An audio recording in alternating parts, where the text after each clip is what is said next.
Hello, good evening, नमस्कार। स्वागत है आपका हमारे यूट्यूब चैनल पर। जैसा कि आपको पता है कि हमारी ये क्लास स्पेशली यूपी पुलिस के लिए है। लेकिन यदि आप किसी भी एग्ज़ाम की तैयारी करते हैं, तो आप रात्रि 8 बजे हमारे सेशन को ले सकते हैं। रात्रि 8 बजे मैं बहुत बेहतरीन क्लास करवाता हूँ। किसी का भी एग्ज़ाम देते हो, TET, C TET, super TET, UP police, SSC, GD, किसी का भी एग्ज़ाम देते हो, आप 8 बजे आप आइए। किसी का भी एग्ज़ाम देते हो, एसएससी जीडी की, हालांकि हम 5 बजे सीरीज चलाते हैं, वो सिर्फ जीडी के लिए है। लेकिन 8 बजे वाली ये जो क्लास है ये सब के लिए है। किसी का भी पेपर दो, लेखपाल, बीडीओ, यूपी पुलिस, है ना, TET, super TET, C TET, किसी का भी दो, आपके लिए हिंदी इम्पोर्टेंट है। इस रात्रि 8 बजे वाली क्लास में पिछले कुछ दिनों से मैं हिंदी के बेहतरीन 60 प्रश्न करा रहा हूँ। कितने करा रहा हूँ? बेहतरीन 60 प्रश्न। आप सभी लोग जुड़ जाइए, सभी लोग जुड़ जाइए हमारे यूट्यूब चैनल से। ये हिंदी की क्लास हमेशा चलेगी, ये बंद नहीं होगी। 8 बजे वाली क्लास कभी बंद नहीं होगी, है ना, हमेशा चलेगी, हमेशा चलेगी। कोई एग्ज़ाम हो या ना हो, और पुलिस का एग्ज़ाम होने वाला है, पुलिस की वैकेंसी आने वाली है, तो पुलिस का एग्ज़ाम भी होगा। तो आप लोग जुड़े रहिए, आप लोग जुड़े रहिए हमारे यूट्यूब चैनल से। और जो लोग हमारे टेलीग्राम चैनल से नहीं जुड़े, जुड़ सकते हैं। टेलीग्राम चैनल का नाम है आमोद सर हिंदी। बहुत शानदार, मैं रात्रि 8 बजे 60 प्रश्न करवाता हूँ पिछले कुछ दिनों से। आप भी जुड़ जाइए। चलिए स्टार्ट करते हैं आज का मॉडल पेपर। और बहुत शानदार, मैं एक बार फिर से आपके लिए बेहतरीन 60 प्रश्न लेकर आया हूँ। बहुत शानदार प्रश्न है, बहुत लाजवाब प्रश्न है। चलिए स्टार्ट करते हैं। बताइए, बताइए, हमारा पहला प्रश्न है, क्या आपको पता है? बताइए, जयद्रथ वध किस लेखक की कृति है? बताइए, पता है तो बताइए, जयद्रथ वध किस लेखक की कृति है? बताइए सर, ये जयद्रथ वध किसने लिखी है? ये जयद्रथ वध मैथिली शरण गुप्त ने लिखी है। किसने लिखी है? मैथिली शरण गुप्त ने लिखी है। बहुत बढ़िया। महादेवी वर्मा की कोई कृति याद हो तो बताओ। सर, इनकी एक फेमस कृति है यामा। महादेवी वर्मा को यामा के लिए 1982 में ज्ञानपीठ पुरस्कार मिला था, महादेवी वर्मा को। चलिए बढ़ जाइए, हमारा अगला प्रश्न है। बहुत शानदार, मैं 60 प्रश्न लेकर आया हूं, जुड़ जाइए आप। चलिए बताइए, रीत काल को श्रृंगार काल की संज्ञा किसने दी थी? रीत काल को श्रृंगार काल किसने कहा था? क्या आपको पता है? पता है तो बताइए। बहुत शानदार, मैं 60 प्रश्न 8 बजे कुछ दिनों से लेकर आ रहा हूँ। जुड़ जाइए, किसी का भी एग्ज़ाम देते हो, रात्रि 8 बजे। और मेरी एक क्लास रात्रि 9 बजे भी चलती है, रात्रि 9 बजे भी चलती है, टॉपिक वाइज हिंदी, वहाँ भी जुड़ जाइए। बहुत शानदार पर्यायवाची करा रहा हूँ। रीत काल को श्रृंगार काल किसने कहा? विश्वनाथ प्रसाद ने कहा था रीत काल को श्रृंगार काल। चलिए अगले प्रश्न पर। चलिए, 100 शिव धनु मृणाल की नाई, तो रहूं राम गड़े न गोसाई। ये जो पंक्तियां हैं ना, हाँ, इसमें कौन सा अलंकार है? क्या आपको पता है? क्या आपको पता है इसमें कौन सा अलंकार है? बताइए, इसमें कौन सा अलंकार है?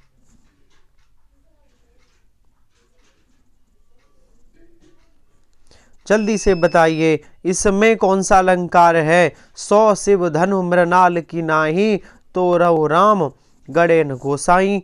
कौन सा अलंकार है? सर, इसमें वक्रोक्ति अलंकार है। कौन सा अलंकार है? वक्रोक्ति अलंकार है। चलिए मैं अलंकार भी पढ़ाऊंगा रात्रि 9 बजे, तब मैं आपको सिखाऊंगा सब कुछ। अभी सिर्फ प्रैक्टिस करिए। संयुक्त स्वर कौन सा है? किस विकल्प में संयुक्त स्वर निहित है? बताइए। बहुत बेहतरीन सर। संयुक्त स्वर कितने होते हैं? 4 होते हैं। कौन कौन से? ए ऐ ओ औ। संयुक्त स्वरों की संख्या 4 है। ए ऐ ओ औ ये 4 होते हैं। अच्छा, तो स्वर के कितने भेद हैं? मुख्य 3 भेद होते हैं स्वर के, और कुल स्वरों के 4 भेद होते हैं। चलिए आगे और बढ़ जाइए।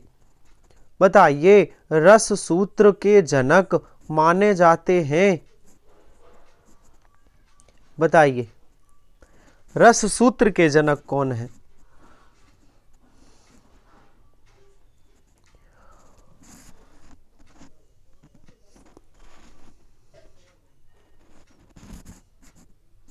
रस सूत्र के जनक कौन है? सर ये कौन है? भरत मुनि है। रस सूत्र के जनक भरत मुनि को माना जाता है। ऑप्शन सही होगा ए, भरत मुनि को रस सूत्र का जनक माना जाता है। चलिए बताइए, बहुत शानदार प्रश्न है। जहां बिना कारण के कार्य का होना पाया जाए, वहां कौन सा अलंकार होता है? क्या आपको पता है? बिना कारण के कार्य का होना पाया जाए, वहां कौन सा अलंकार होता है?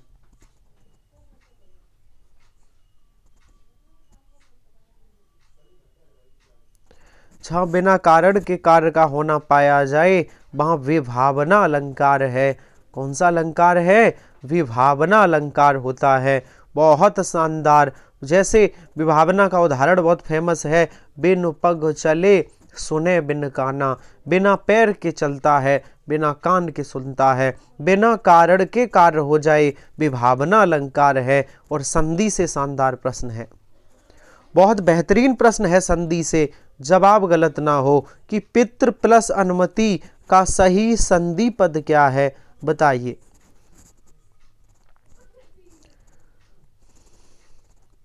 पितृ प्लस अनुमति का सही संधि पद क्या होगा? तो पित्रानुमति मत करना, ये होगा पितृनुमति। ऑप्शन सी एग्जाम में आए हुए प्रश्न है रात्रि 8 बजे। पितृनुमति, थोड़े सावधानी पूर्वक करिए। लगता तो है कि पितृ अनुमति मतलब पित्रानुमति होगा, लगने से कुछ नहीं होगा। ऑप्शन ए गलत है, सी सही है। रूल्स के हिसाब से सी सही है, और यही आंसर है एग्जाम में आया हुआ प्रश्न है। चलिए, पढ़ रहा था। यदि किसी वाक्य के अंत में लिखा हो पढ़ रहा था, तो कौन सी क्रिया है? बहुत अच्छा प्रश्न है। क्या आप बता पाएंगे? क्या आपने क्रियाएं पढ़ी हैं? नहीं पढ़ी हैं तो 9 बजे मैं फिर पढ़ाऊंगा। 9 बजे, रात्रि 9 बजे टॉपिक वाइज हिंदी पढ़ा रहा हूं, क्रियाएं भी पढ़ाऊंगा। चलिए देखिए, एक पढ़ना ये क्रिया है, और एक रहा था, ये 2 क्रियाएं एक साथ हैं, इनको संयुक्त क्रिया कहा जाता है। तो पढ़ रहा था, इसमें संयुक्त क्रिया है। संयुक्त क्रिया के 11 भेद होते हैं। ये कौन सी संयुक्त क्रिया है? अपूर्ण बोधक संयुक्त क्रिया है। ये अपूर्ण बोधक संयुक्त क्रिया है। चलिए 9वां प्रश्न है हमारा। बताइए, महाप्राण व्यंजन कौन से हैं? पता है तो बताओ। कौन सा व्यंजन महाप्राण है? सर प्रत्येक वर्ग का दूसरा और चौथा वर्ण महाप्राण होता है। तो क्या ये प्रत्येक वर्ग का दूसरा है या चौथा है? नहीं, ये तो पहला है। ये चा छा जा ये तीसरा है। या रा ला वा ये अल्प प्राण होते हैं। घा का खा गा घा सर ये महाप्राण है। ये महाप्राण है। कौन सा है? महाप्राण है। ये का खा गा घा ये चौथा वर्ण है, और ये क्या है? ये महाप्राण वर्ण है। सी वाला विकल्प ये महाप्राण है। सी वाला क्या है? ये महाप्राण है। चलिए बताइए अगला प्रश्न बताइए कि भारतीय वृत्त का संबंध किस रस से है? बताइए। भारतीय वृत्त का संबंध किस रस से है?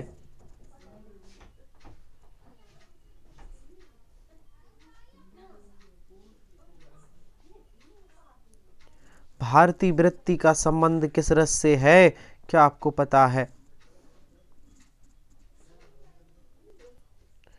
भारतीय वृत्ति का संबंध बीभत्स रस से है।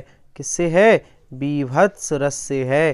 किससे है? बीभत्स रस से है। और चलिए आगे बताइए। हमारा अगला प्रश्न है कि सच्चरित्रता में मूल शब्द से बना क्या है? सच्चरित्रता जो लिखा है इसमें मूल शब्द क्या है?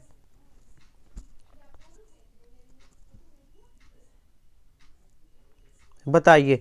अच्छा, मूल शब्द जानते हैं? मूल शब्द जानते हैं? जैसे हमने लिखा जादूगर, हमने लिखा जादूगर। पूछा जाए मूल शब्द कौन सा है, तो मूल शब्द का मतलब है किसी शब्द में कोई प्रत्यय या उपसर्ग लगा है उनको हटा दो, तो जो बचा हुआ शब्द है वो मूल शब्द कहलाता है। जैसे जादूगर में सिर्फ प्रत्यय लगा है, उपसर्ग नहीं लगा, तो जादूगर। तो जादू, तो इसमें गर हटा दो तो मूल शब्द क्या बचेगा? जादू। देखिए, किसी किसी शब्द में प्रत्यय लगा होता है, किसी में उपसर्ग। कोई कोई ऐसे शब्द होते हैं जिनमें प्रत्यय और उपसर्ग दोनों एक साथ लगे होते हैं, तो दोनों को हटाना है।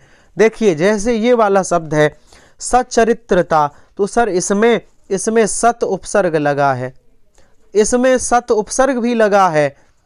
सत उपसर्ग हटाएंगे तो बचेगा चारित्रता, और इसमें ता प्रत्यय भी लगा है। अब प्रत्यय भी हटा दो, उपसर्ग भी हटा दो, तो बचेगा चरित्र।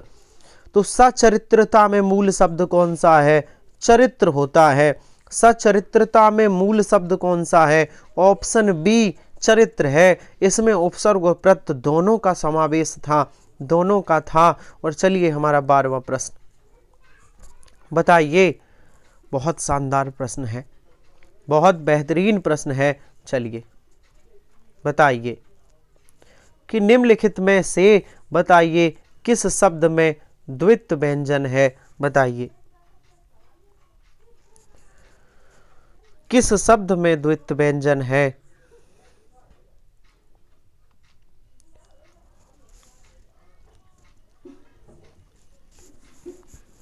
बताइए द्वित्व व्यंजन किस शब्द में है? देखिए, द्वित्व का मतलब है, जानते हो द्वित्व व्यंजन? एक कोई व्यंजन हो और वही आधा वही पूरा हो तो उसे द्वित्व कहते हैं। किसी भी शब्द में यदि वही व्यंजन आधा और वही पूरा आ जाए एक साथ तो उसे द्वित्व कहते हैं। दिल्ली द्वित्व व्यंजन है। ला देखिए, वही आधा है और वही पूरा है एक ही शब्द में, तो ये द्वित्व कहलाएंगे। दिल्ली द्वित्व। जैसे लिखा बल्ला, तो सर ये द्वित्व व्यंजन वर्ड है। चलिए 12 प्रश्न कंप्लीट हुए, हमारे 12 प्रश्न कंप्लीट हुए। चलिए आगे चलते हैं। निर्देश दिए गए हैं, पढ़ लीजिए,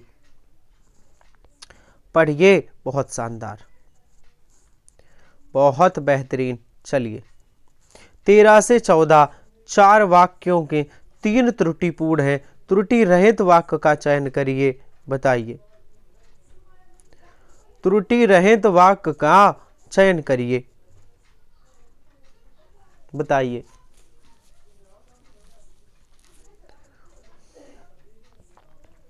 बताइए, बहुत शानदार है। शुद्ध वाक्य बताइए जिसमें गलती ना हो। तो देखिए, गीतों की एक पुस्तक ला दीजिए। गीतों की एक पुस्तक ला दीजिए, ला दीजिए नहीं। अब आप कहोगे कि गीतों की एक पुस्तक, गीतों की पुस्तक ला दीजिए, तो ला दीजिए तो होगा, ला दीजिए तो होगा, लेकिन ये नहीं होगा। क्या? एक ला दीजिए। समझ रहे हो कहाँ गलती है? गीतों की पुस्तक एक ला दीजिए, यहां गलती है इसमें। गीतों की एक पुस्तक ला दीजिए, आगे पढ़ो, ये सही हो सकता है। गीतों की पुस्तक ला दीजिए। एक गीत की पुस्तक, देखिए एक गीत की पुस्तक, ये भी गलत है। एक गीतों की पुस्तक, एक गीतों की, इधर एक है इधर गीतों लिखा, ये भी गलत है। गीतों की एक पुस्तक, ठीक है। और ए वाले में गलती क्या थी? गीतों की पुस्तक एक ला दीजिए।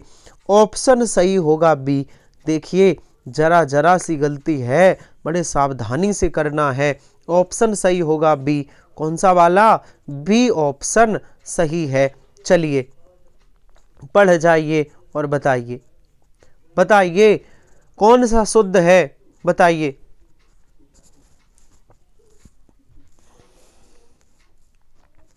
शुद्ध वाक्य कौन सा है? मैं सारी रात भर जागता रहा। देखिए सारी भी लिखा है, भर भी।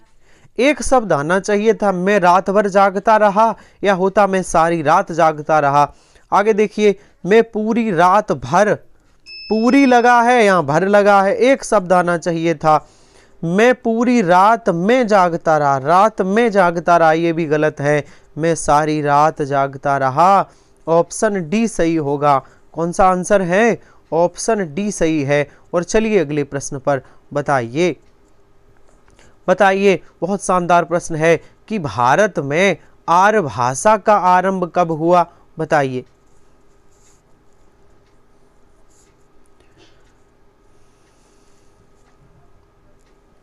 भारत में आर्य भाषा का आरंभ कब हुआ? 1500 ईस्वी के आसपास। आर्य भाषा कब आई? 1500 ईस्वी के आसपास। नहीं पढ़ा है तो पढ़ लीजिए, हमने भाषा तथा बोली में बताया था। चलिए चलिए बताइए, शक्ति को शक्ति कहना, शक्ति को शक्ति कहना किस प्रकार का उच्चारण दोष है? शक्ति को शक्ति कहना किस प्रकार का उच्चारण दोष है? ये सर देखिए, इसमें यहाँ छोटी की मात्रा थी, यहाँ बड़ी की आ रही है। स्वर भक्ति दोष है। कौन सा है? स्वर भक्ति दोष। स्वर भक्ति दोष कहेंगे। नए प्रश्न हो सकते हैं, ऐसे प्रश्न हो सकते हैं प्रैक्टिस सेट में, आपने पहले कभी नहीं सुने होंगे। इसीलिए तो हम लोग आते हैं 8 बजे कि नई नई चीज़ें सीखें। चलिए, आच्छादित का उचित विच्छेद निम्नलिखित में से कौन सा है? देखिए, प्रैक्टिस सेट का मतलब क्या है कि जो चीज़ें हमें आती हैं उनका हम अभ्यास रखें, वो हम भूल ना जाएं। और दूसरा प्रैक्टिस सेट का उद्देश्य होता है कि कोई नई चीज़ है, कोई नया कॉन्सेप्ट भी हमें सीखने को मिलता है। तो दो बातें एक साथ प्रैक्टिस सेट में चलती हैं, है ना। हमारी पुरानी चीज़ों का रिवीजन होता है और नई नई एक दो बातें रोज सीखते रहते हैं। आच्छादित का उचित विच्छेद क्या है? सर ये होगा आधन छादित। आत मत करना, आक मत करना, आच भी मत, आधन छादित व्यंजन संधि है। ऑप्शन सी सही होगा। और चलिए अगले प्रश्न पर बताइए, बताइए श्रृंगार रस का स्थायी भाव क्या है? बताइए। श्रृंगार रस का स्थायी भाव क्या है? बताइए।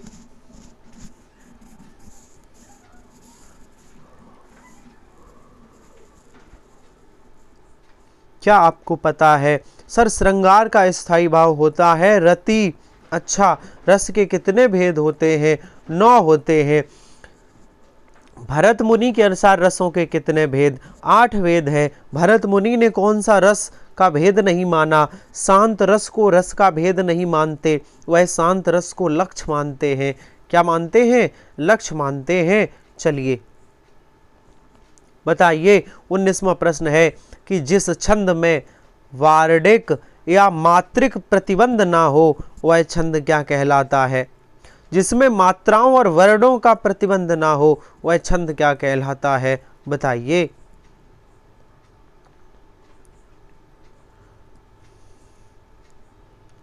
बहुत बेहतरीन प्रश्न है। वह मुक्त छंद कहलाता है। क्या कहलाता है? वह मुक्त छंद कहलाता है। और आगे प्रश्न बताइए कि के लिए किस कारक चिन्ह की विभक्ति है? बताइए।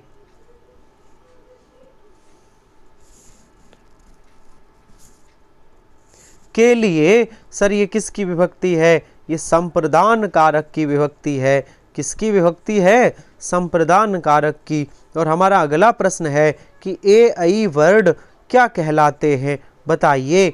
ए और आई वर्ड क्या कहलाते हैं? बताइए इनका उच्चारण स्थान। सर ए और ऐ क्या कहलाते हैं? ये नासिक हैं, ये ओष्ठ से, ये मूर्धन या कंठ तालब। तो सर ए और ऐ को कंठ तालब्य से बोला जाता है, इसलिए कंठ तालब्य स्वर कहलाते हैं। क्या कहलाते हैं? कंठ तालब्य स्वर। बहुत बढ़िया, बहुत शानदार। चलिए आगे, आगे चलिए। हमारा 22वां प्रश्न है कि चिड़िया आकाश में उड़ रही है, इस वाक्य में उड़ रही क्रिया किस प्रकार की है?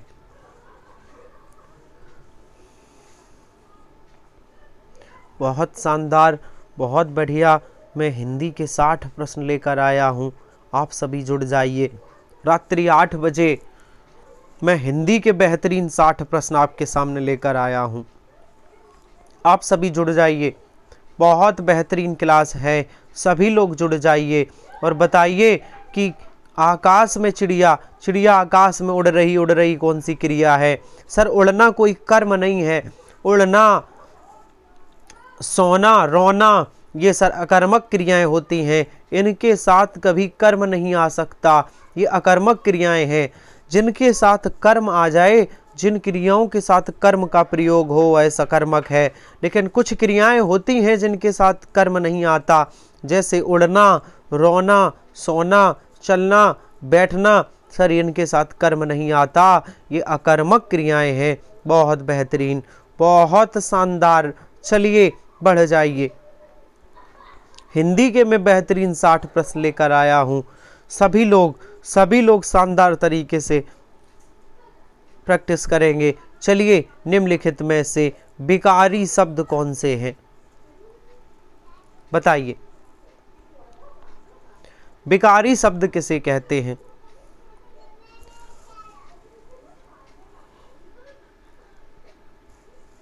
देखिए, विकारी क्या होते हैं? सर एक होते हैं अविकारी और एक होते हैं विकारी। ठीक है, एक होते हैं अविकारी, दूसरे होते हैं विकारी। अच्छा, विकारी किसे कहते हैं? तो हिंदी भाषा के ऐसे शब्द जिनका स्त्रीलिंग पुल्लिंग बनाया जाए, जिनका एक वचन बहुवचन बनाया जा सके, वह विकारी हैं। और हिंदी भाषा के वे शब्द जिनका एक वचन बहुवचन ना बने, वह अविकारी हैं। तो अव्यय शब्द अविकारी होते हैं, जैसे तथा, इसलिए, ये सभी अविकारी हैं। और विकारी कौन से हैं? जिनका एक वचन बहुवचन बनाया जाता हो। अच्छा, एक वचन बहुवचन किन का बनता है? संज्ञा का बनता है, सर्वनाम का बनता है, विशेषण का बन जाता है, क्रिया का बन जाता है, और यही विकारी शब्द हैं। संज्ञा, सर्वनाम, क्रिया, विशेषण, इनको विकारी शब्द कहते हैं। बढ़ जाइए, बढ़ जाइए। बहुत बेहतरीन। चलिए, टॉपिक वाइज हिंदी करनी है तो रात्रि 9 बजे आ जाइए। मैं बहुत शानदार टॉपिक वाइज हिंदी पढ़ा रहा हूँ, टॉपिक वाइज हिंदी प्रश्नों का अभ्यास करा रहा हूँ। आ जाइए। विभाषा किसे कहते हैं? बताइए, विभाषा किसे कहते हैं?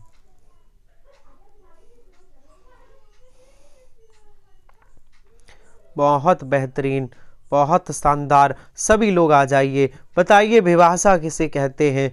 सर हिंदी क्षेत्र की प्रमुख बोलियों को क्या विभाषा कहते हैं? हिंदी क्षेत्र की प्रमुख बोलियों को विभाषा कहते हैं।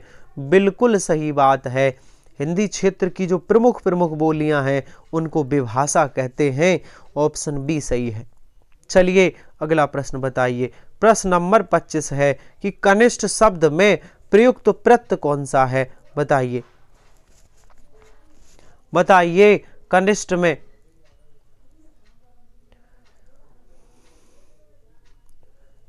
मैं बहुत बार कह चुका हूं, रात्रि 9 बजे मैं टॉपिक वाइज हिंदी करवा रहा हूं। सभी लोग जुड़ जाइए। मेरी 2 क्लासें कर लीजिए, रात्रि 8 बजे और रात्रि 9 बजे बस, और एक भी मत करिए, ये 2 जरूर करिए। मैं भरोसा दिलाता हूँ हिंदी में किसी भी एग्ज़ाम में बैठ जाइए, आप हिंदी में पूरे नंबर आएंगे। किसी भी एग्ज़ाम में बैठ जाइए, हिंदी का एक प्रश्न नहीं छूटेगा, भरोसा रखिए। कनिष्ठ में कौन सा प्रत्यय है? सर इष्ट प्रत्यय है। इष्ट मत लगाना, इष्ट ठ प्रत्यय है, इष्ट प्रत्यय। ऑप्शन ए सही होगा, इष्ट प्रत्यय है। चलिए आगे।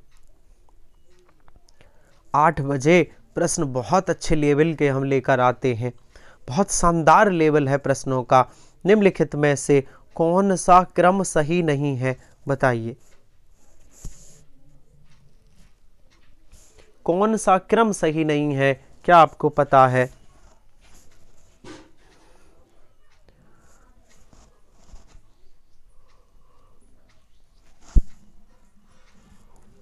कौन सा क्रम सही नहीं है, क्या आपको पता है? सर, कर्मनिष्ठ में अधिकरण तत्पुरुष समास है। बिल्कुल, कर्म से निष्ठ अधिकरण।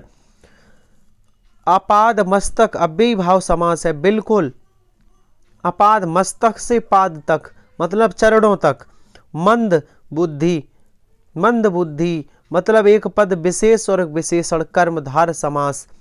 पुरुषोत्तम, पुरुषों में उत्तम हो तो बहुब्रीय नहीं होगा। पुरुषों में उत्तम, पुरुषोत्तम एक पद विशेषण और एक विशेष है। ऑप्शन बी, यहाँ कर्मधार होना चाहिए। पुरुषोत्तम में कर्मधार समास है, बहुब्रीय नहीं होगा। ऑप्शन बी सही है। चलिए चलिए और बताइए, कोप का विलोम शब्द क्या है? बहुत बेहतरीन, बहुत शानदार। बताइए, कोप का विलोम शब्द क्या है?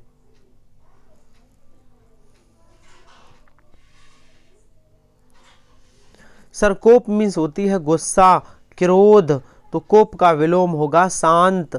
कोप का विलोम शब्द क्या है? शांत होता है। और बताइए, मुहावरा है जूतम पैजार, मुहावरे का अर्थ क्या है?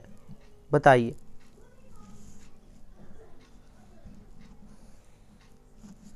बहुत बेहतरीन, बहुत शानदार।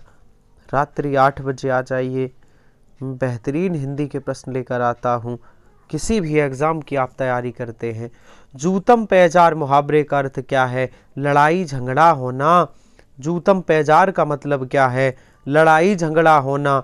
आगे बताइए, अतीब शब्द में कौन सा उपसर्ग है? बहुत शानदार प्रश्न है, जवाब दीजिए।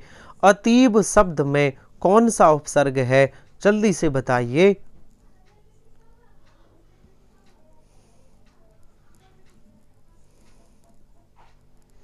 सर, अति में अति उपसर्ग है। अति बाद में बचेगा ईब। अति प्लस ईब है ना, तो छोटी ई लगेगी। ता पे छोटी ई, सी वाला ऑप्शन सही है। अति, अतीब में अति उपसर्ग है। अति उपसर्ग है। बहुत शानदार प्रश्न है। मैंने कहा कुछ और, उसने सुना कुछ और, किस प्रकार का वाक्य है? बताइए। बहुत बेहतरीन प्रश्न है।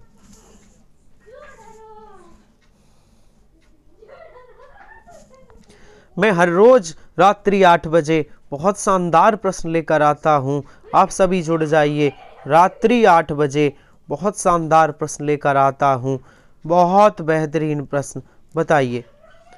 बहुत शानदार प्रश्न लेकर आता हूं रात्रि 8 बजे। बताइए प्रश्न। मैंने कहा कुछ और, उसने सुना कुछ और। जब एक वाक्य दूसरे पर निर्भर हो तो वहाँ कौन सा वाक्य होता है? वहाँ मिश्र वाक्य होता है। वहाँ कौन सा वाक्य होता है? मिश्र वाक्य होता है। चलिए, शुद्ध वर्तनी बताइए।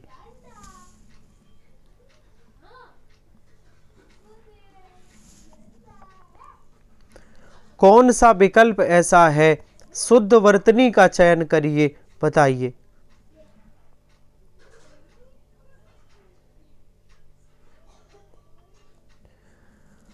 शुद्ध वर्तनी का चयन कीजिए। बताइए। सर, ये वाली जो विकल्प सी में लिखी है ये शुद्ध वर्तनी है। विकल्प सी में जो लिखी है ये शुद्ध वर्तनी है। अधापतन विकल्प सी में शुद्ध वर्तनी लिखी है। बताइए। चलिए, बंदर का तत्सम शब्द क्या है? बंदर का तत्सम शब्द क्या है? बताइए। बंदर का तत्सम शब्द क्या है? सर, बंदर का तत्सम बानर होता है। बंदर का तत्सम शब्द क्या है? बानर होता है। चलिए आगे, आगे बताइए। हमारा अगला प्रश्न है कि अष्ट का तद्भव शब्द क्या है? बताइए।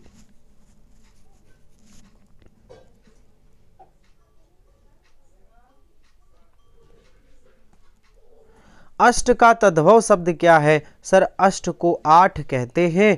क्या कहते हैं? 8 कहते हैं। बहुत बढ़िया, बहुत शानदार। और चलिए आगे 34वां प्रश्न है कि कमल का पर्यायवाची है, बताइए। बहुत बेहतरीन, हम 60 प्रश्न डेली लेकर आते हैं। आप सभी जुड़ जाइए हमारे YouTube चैनल से, हमारी क्लास को शेयर करिए और जिनको ज़रूरत है, जो वास्तव में एग्ज़ाम की तैयारी करते हैं, अपने मित्र दोस्त तक क्लास को पहुंचाइए। आप शेयर ज़रूर करिए, है ना। आप मदद करिए उन लोगों की जिनको हिंदी पढ़नी है, जिनको हिंदी में पूरे नंबर चाहिए।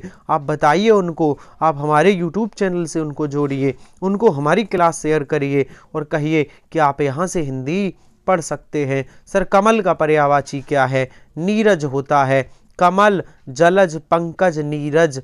अंबुज भी होता है कमल का पर्यायवाची। अंबुज, पानी में जन्म लेने वाला। चलिए 35वां प्रश्न, बताइए। शानदार प्रश्न है, निम्नलिखित में से भाववाच्य का चयन करिए।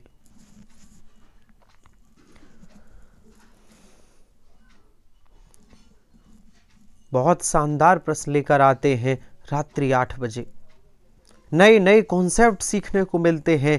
हम रोज प्रैक्टिस सेट लेकर आते हैं तो उसमें 2, 3, 4 प्रश्न आपके लिए नए होते हैं ज़रूर। तो भाववाच्य हमने बताया था, जहाँ नहीं लगा है समझ लेना वह कौन सा वाच्य है?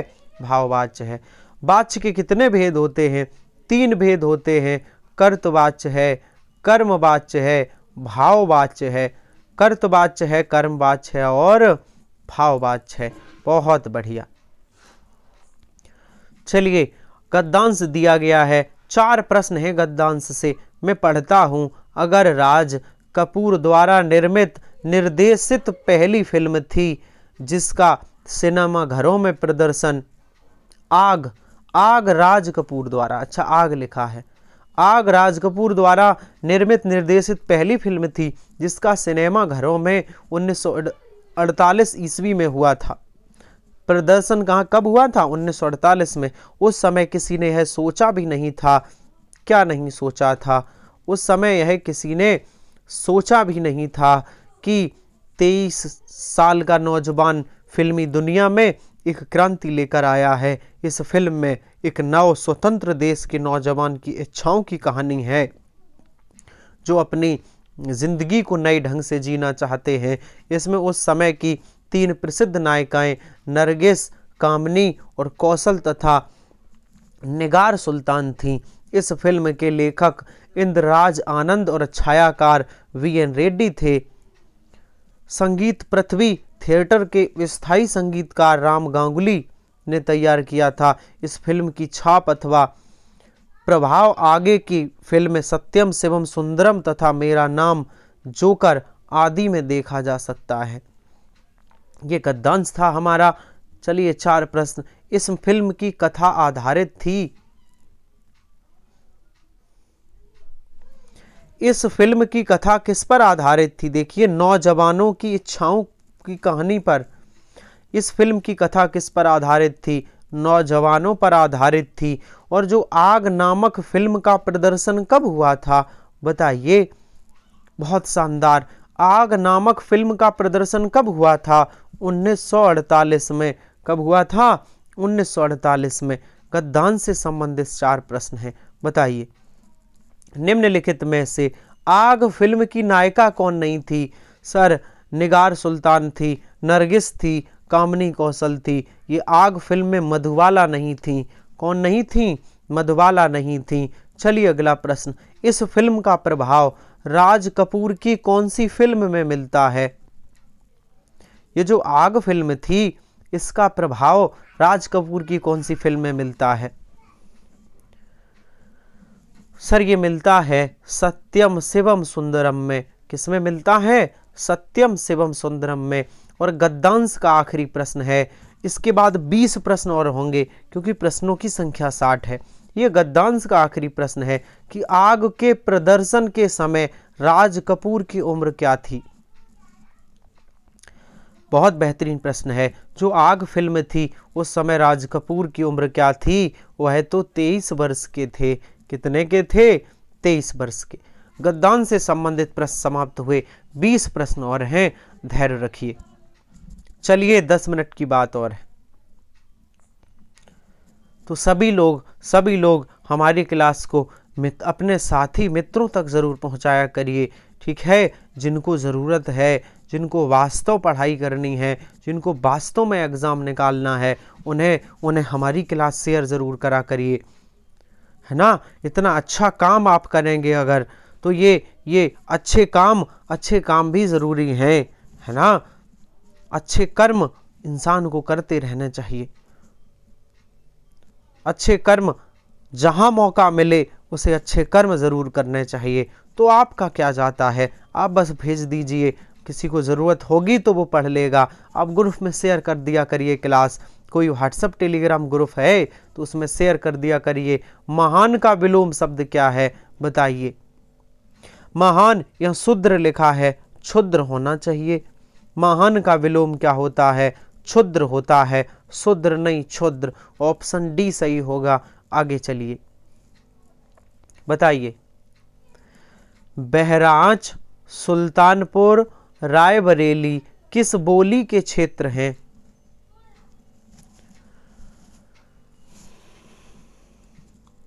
सर बहराइच, सुल्तानपुर, रायबरेली में कौन सी बोली बोली जाती है? सर अवधी बोली बोली जाती है। और बहुत बेहतरीन प्रश्न है, शुद्ध वर्तनी बताइए, ज्येष्ठ कैसा लिखा जाएगा?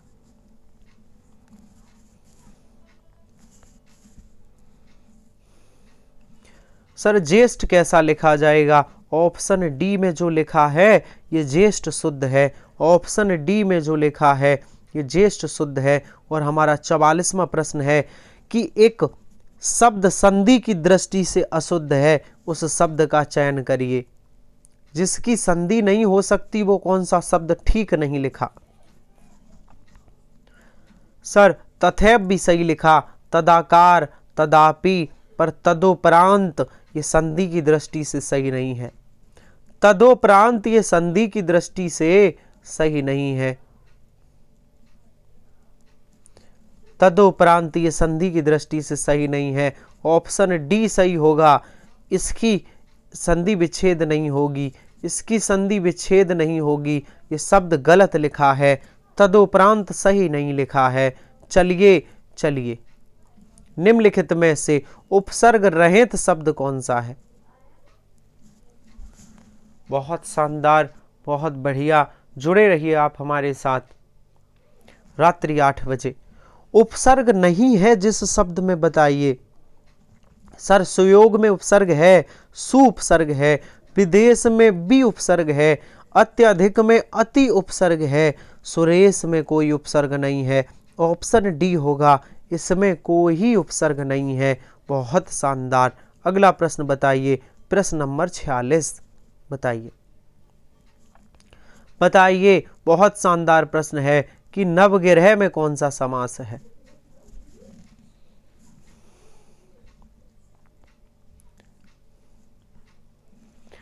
नौ ग्रहों का समूह नवग्रह किसे कहते हैं? इसका समास विग्रह होगा नौ ग्रहों का समूह।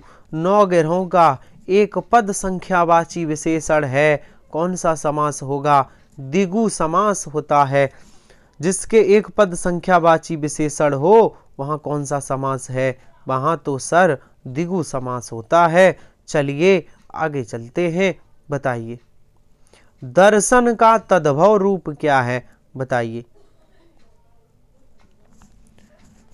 प्रश्न नंबर 47 का जवाब दीजिए।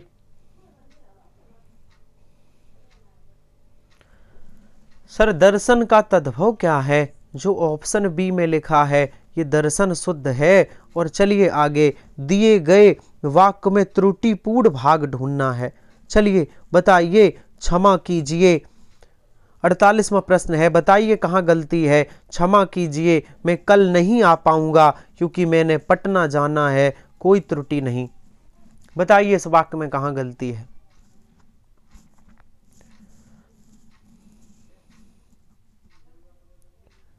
क्या आपको पता है इस वाक्य में कहाँ गलती है? सर क्षमा कीजिए मैं कल नहीं आ पाऊंगा क्योंकि मैंने नहीं, मुझे होना चाहिए, मुझे पटना जाना है। इस वाले मतलब सी वाले विकल्प में गलती है। कहाँ गलती है? सी वाले विकल्प में गलती है। प्रश्न नंबर 49 बताइए। अरुणाचल प्रदेश में प्रातः काल के समय का दृश्य अत्यंत मनोरम होता है, कोई त्रुटि नहीं। गलती ढूंढिए, पता है तो बताइए।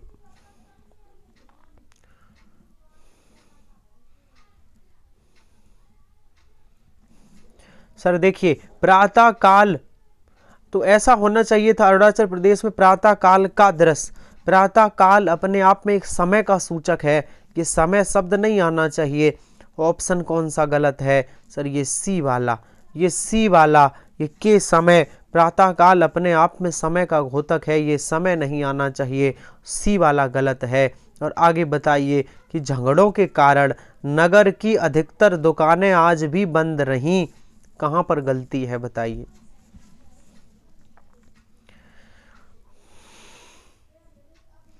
बहुत शानदार प्रश्न है सर। नगर झगड़ों के कारण नगर की अधिकतर नहीं, नगर की सभी दुकानें, अधिकतर नहीं, नगर की सभी दुकानें। अधिकतर वर्ड उचित नहीं है। एग्जाम में आया हुआ प्रश्न है, यहाँ सभी आएगा, सभी। देखिए कितनी बारीक सी गलती है, आप ढूंढ नहीं पाओगे। 50वां वाले प्रश्न में कितनी बारीक सी गलती है ना। चलिए 10 प्रश्न और बचे हैं, 10 प्रश्न और बचे हैं। बताइए किस वाक्य में क्रिया विशेषण का प्रयुक्त हुआ है? कौन सा वाक्य है जिसमें क्रिया विशेषण आया है?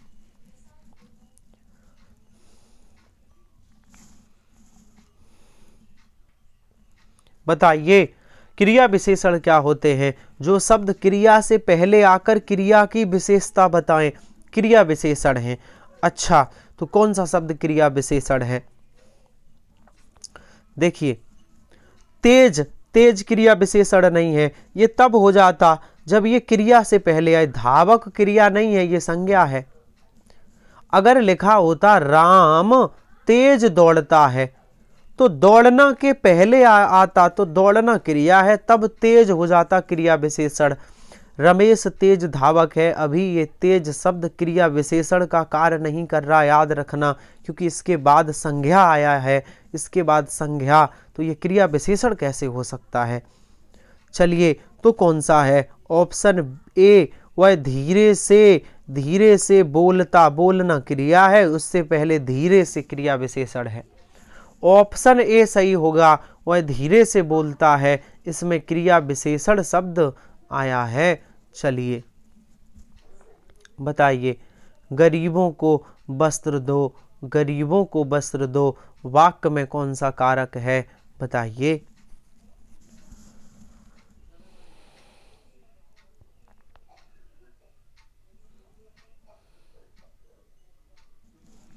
गरीबों को वस्त्र दो, जब कोई वस्तु किसी को हमेशा के लिए दे दी जाती है तो वहां संप्रदान कारक होता है।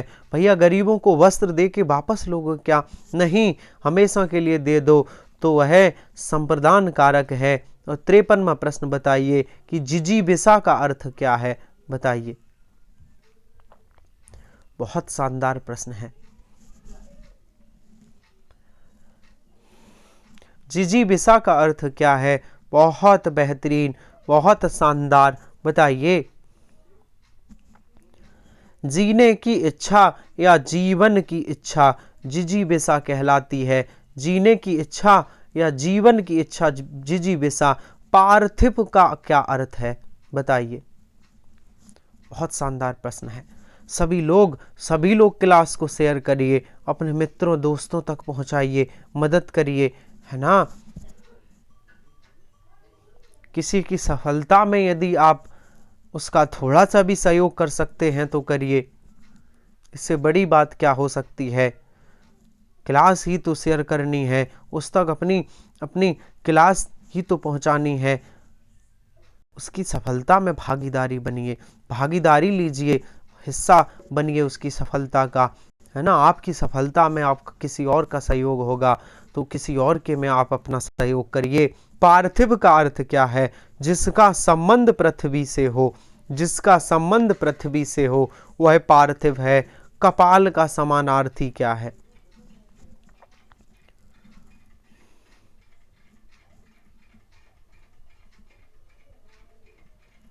कपाल का समानार्थी क्या है? मैं रात्रि 9 बजे पर्यायवाची पढ़ा रहा हूँ। आ जाइए सभी लोग। कपाल का समानार्थी है माथा।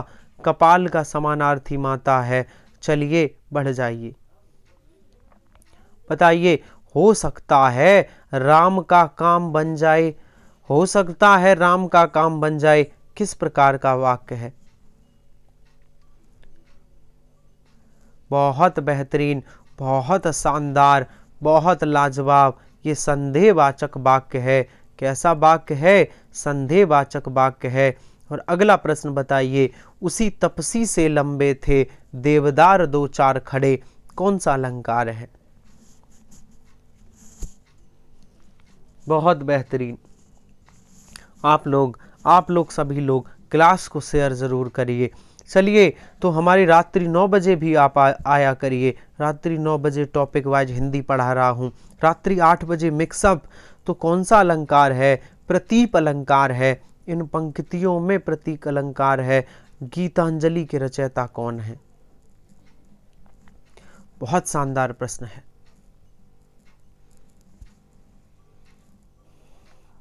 इन्हें इसके लिए नोबेल पुरस्कार भी मिल चुका है 1913 में। गीतांजलि के लिए 1913 में नोबेल पुरस्कार मिल चुका है। कौन है? रविंद्रनाथ टैगोर जी। रविंद्रनाथ टैगोर जी को 1913 में गीतांजलि के लिए नोबेल पुरस्कार मिला है। और अगला प्रश्न बताइए कि काव्य क्षेत्र में प्रबंध शिरोमणि का उपाधि किसे दी गई?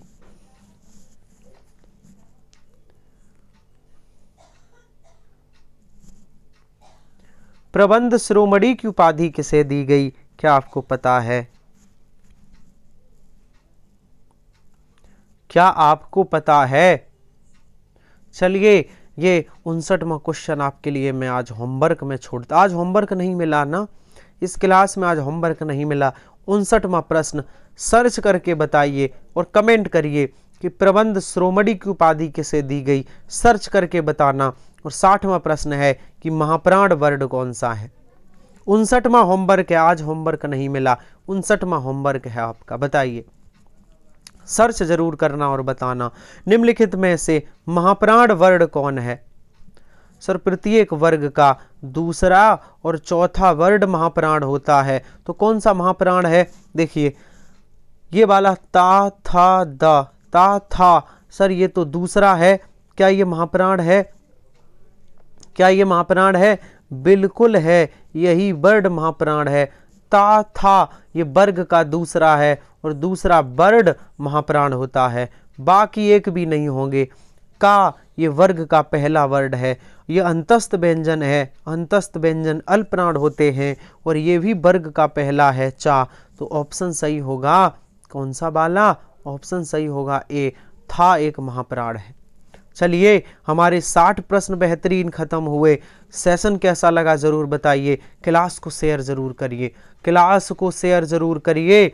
और जो लोग हमारे टेलीग्राम चैनल पर नहीं जुड़े, जुड़ सकते हैं। टेलीग्राम चैनल का नाम है आमोद सर हिंदी। जुड़ जाइए आप वहाँ टेलीग्राम चैनल पर। और अभी थोड़ी देर बाद रात्रि 9 बजे आप लोग आ जाइए। रात्रि 9 बजे मैं टॉपिक वाइज हिंदी पर्यायवाची पढ़ा रहा हूँ, वहाँ भी आ जाइए। चलिए, तो उम्मीद करते हैं सेशन अच्छा लगा होगा।